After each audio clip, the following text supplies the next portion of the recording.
américain de venir au salon. McDo a été parrainé par la FNB, la Fédération nationale bovine, fédération où le syndicat majoritaire des paysans, la FNSEA, est représenté en masse. Du coup, la Confédération paysanne de José Bové accuse la FNSEA d'avoir cherché la provocation.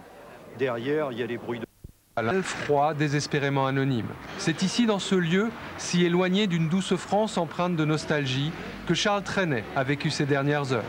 Dans le hall de l'hôpital de Créteil, aucun bouquet de fleurs, aucun admirateur. Attention, ce que Picbull, il va vous manger. L'apparition du secrétaire de Charles Trenet portant le chien du chanteur sous son manteau interrompra un instant le lourd silence imposé par les proches de Charles Trenet et les dirigeants de l'hôpital.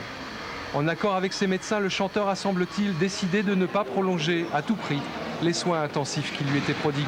La décision de faire arrêter la souffrance, les médicaments, tout ça, c'est terrible. Quand vous avez quelqu'un qui est à l'hôpital, il faut savoir...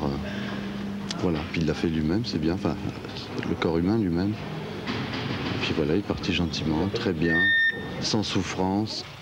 À Nogent, sur les bords de la Marne, devant le domicile de Trenet, la même absence de signes tangibles de l'événement. Seuls quelques photographes attendent le passage très hypothétique d'une personnalité. Un ou deux badauds s'approchent et parlent de leur ancien voisin.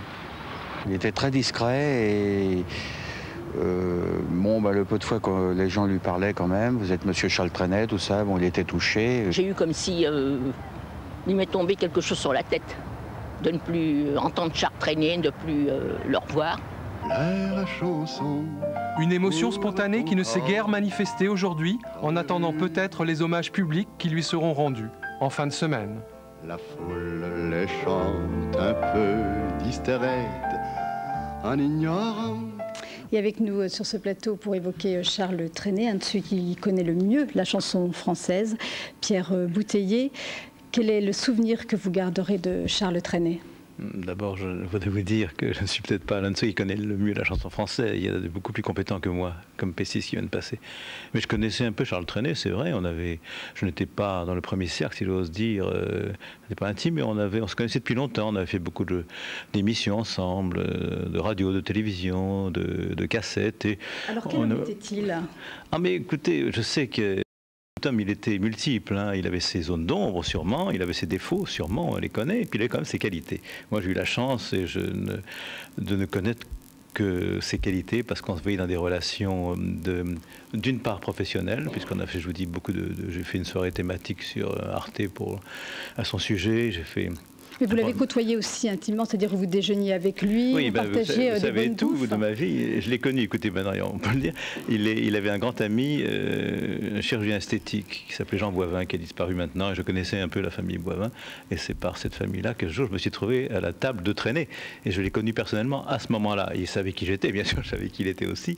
Et comme il y avait des déjeuners réguliers chez ces gens-là, qui était un très grand chirurgien esthétique, qui a refait l'esthétique, je dirais, du tout Paris, de la musique, du théâtre, du cinéma, et de Charles Trenet. Et chaque année, il me racontait, il disait, je t'en supplie, Jean, tu pourrais pas me tirer encore un peu là. L'autre dit, non, écoute, arrêtons, si je continue, ça va mal finir. Il était très client. Et on est devenus comme ça amis. Enfin, amis, non, j'ai pas. C'est toujours facile de faire parler les morts et de dire qu'on était le plus grand ami d'un grand homme qui vient de mourir. Mais enfin, on a noué une relation. Moi, j'ai une admiration éperdue. Pour moi, c'est le plus grand.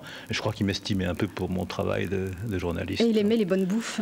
Ah, ça oui, il n'était pas le seul, mais c'était un joyeux convive, parce que moi, personne ne pouvait suivre, enfin, en tout cas pas moi, parce que il faisait qu'un repas par jour, mais il durait 7 heures. Hein.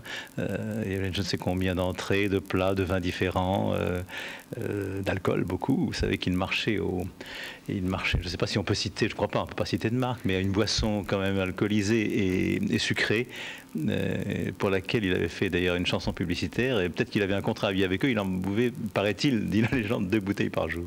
Alors parlons de son œuvre, de ses refrains très gais, mais derrière ces chansons, il perce une certaine mélancolie, une certaine tristesse. Oui, c'est-à-dire que c'est un faux gay, mais c'est pas un entièrement triste. Il pense effectivement que la société, le monde n'est pas gay, mais on va tout faire pour le rendre plus gay. Vous savez, il me fait penser à cette phrase célèbre de je ne sais plus qui disait « Pourquoi voulez-vous s'obstiner à prendre au sérieux une existence dont de toute façon nous ne sortirons pas vivants ?» C'était un peu ça, Charles Trenet. Il a tout fait pour conjurer l'inéluctable qui est arrivé il y a peu de temps et faire en sorte que traverser la vie dans les meilleures conditions possibles avec un talent, un génie extraordinaire. C'est vrai, c'était la joie de vivre, mais aussi Décode un peu, sans tomber dans la psychanalyse de Café du Commerce, certaines chansons. On s'aperçoit qu'il y a une enfance difficile. Dans La folle complainte, qui est pour moi sa plus belle chanson parce qu'elle est la plus codée, il parle à un moment des becs d'acétylène aux enfants assistés. Tout est dit sur une enfance difficile. À un moment et à la fin, toujours dans La folle complainte, il dit « je n'ai pas su répondre à tel ou tel attrait » ou quelque chose comme ça. Il n'a pas su à tel ou tel attrait. Vous voyez, donc il est conscient de sa particularité, il l'avoue en termes voilés avec un talent infini. Et ça s'est termine la chanson par Poussière était mon nom, qui était cette obsession de la mort. Vous savez, quand vous écoutez Il y a de la joie, je crois, ou je chante, je ne sais plus, mais il y a une phrase où il dit « Ficelle, tu m'as sauvé de la vie. Tu m'as sauvé de la vie. » C'est le suicide. Moi, on pourrait continuer comme ça à décoder, mais c'était un être fascinant. Merci Pierre Bouteiller pour ce témoignage. Charles Trenet était un homme du Sud. Sa maison natale à Narbonne est aujourd'hui un musée. Il y a vécu jusqu'à l'âge de 7 ans. Par la suite, il s'y rendait régulièrement. Et toute la ville se souvient aujourd'hui de ce grand homme si simple, Nathalie Ether. Dans ma rue, il y a 2 boutiques dans Narbonne, mon ami, Gruissant, mon amour. Durant son enfance, la douce France de Charles Trenet fut ensoleillée. Né à Narbonne en 1913, le chanteur y a toujours conservé ce pied-à-terre. Jolie maison sans prétention, mais dont les murs ont entendu les toutes premières chansons. C'était au 13 de la rue Nancy, rebaptisé Charles Trenet il y a 10 ans. Il a tenu absolument à ce que sa maison soit au numéro 13, et il a fallu renuméroter toutes les maisons de la rue. Et il est sorti un disque de 13 chansons, qui est sorti un 13. Il a sa voiture qui est immatriculée 13, dans le département des Bouches-du-Rhône pour avoir le 13. Il aime bien ce chiffre 13. Et Charles Trenet, et Guy Claude le connaît depuis longtemps, voisin, ami et collectionneur. C'est un peu le cas de tous les Narbonnais qui garderont un souvenir ému du chanteur. Quand on le voyait, il nous disait bonjour, et comme si... Vous voyez, il s'était pas... il s'en croyait, comment vous dire, il s'en croyait pas, quoi. C'était un être simple aussi, voilà, le mot simple, voilà. Quand il arrivait, on le savait qu'il arrivait. Surtout quand il oubliait les clés, il sonnait chez Madame Martin. Parce que j'avais le double. Le soleil, rendez-vous avec la lune, mais la lune n'est pas là, le soleil attend, pas mal. Et puis, il y a 3 mois, la maison au volet vert ouvrait ses portes au public. Près d'1 millier de personnes l'ont d'ores et déjà visité, beaucoup de Narbonnais et puis bien sûr, le de Trenet. Je pense que pour lui, ce lieu était encore associé à beaucoup de souvenirs très gais d'enfance ou de périodes aussi passées avec sa maman ici, puisqu'elle est morte ici. Aujourd'hui, Charles Trenet a sans doute rejoint son jardin extraordinaire. Il y aura de la joie, du soleil, mais aussi les vagues de sa région natale. On n'a pas le temps d'y voir, on la croque et puis bonsoir. On n'a pas le temps d'y voir, on la croque et puis bonsoir. Les découvertes. Et aujourd'hui, des générations d'artistes se réclament de son héritage. Jacques Higelin, Alain Souchon et même la nouvelle génération se réfèrent à celui qui, pendant plus de 60 ans, a marqué la chanson française. Sabine Gorny, Richard Tripot. Pour moi, c'est le roi soleil de la chanson française qui a disparu. C'est monstrueux ce qui nous arrive parce que c'est le dernier poète, le merveilleux poète français, quoi. Et à ce merveilleux poète, magicien des mots, la chanson française unanimement reconnaissante. Ce jour-là, 2 générations swinguaient à l'unisson. Trenet et Higelin, longtemps considérés comme le fils spirituel azimuté du fou chantant. J'adore Charles Trenet, par exemple pour des choses comme...